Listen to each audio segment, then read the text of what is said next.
تو آئیے دیکھتے ہیں ڈرامہ سیریل جمع تقسیم کی دوسری قسط میں کیا ہوا۔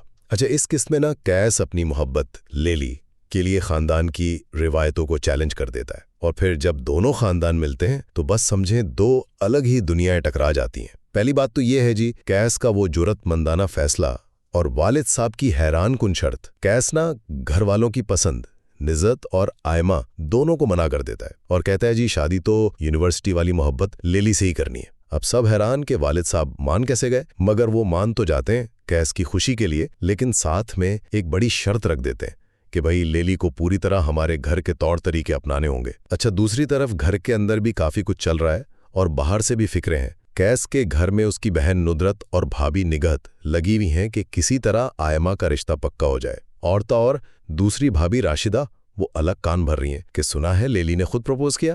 دوسری طرف لیلی کا جو چھوٹا سا پڑھا لکھا خاندان ہے وہ پریشان ہے کہ اتنے بڑے روایتی کاروباری خاندان میں بیٹی کیسے بھیجے۔ اور پھر آخر میں آتی ہے وہ پہلی ملاقات جو ثقافتی ٹکراؤ سے بھری ہوئی ہے۔ کیس کا پورا خاندان یعنی والدین، بھائی، بھابیاں سب پہنچ جاتے ہیں لیلی کے گھر، اور فوراً ہی پتہ چل جاتا ہے کہ دونوں خاندانوں کی سوچ، رہن سہن، تعلیم کی اہمیت، نوکری بامقابلہ کاروبار، یہاں تک کہ نظر بد جیسی چیزوں پر یقین، سب کتنا مختلف ہے۔ اور بات ختم ہوتی ہے کیس کے والد کے اچانک مطالبے پر کہ شادی کی تاریخ ابھی پکی کرو، جس سے ماحول اور کشیدہ ہو جاتا ہے۔ تو قصہ مختصر یہ کہ محبت کا یہ سفر شروع ہوتے ہی خاندان کے دباؤ اور ثقافتی فرق کی بڑی دیواروں سے ٹکرا رہا ہے۔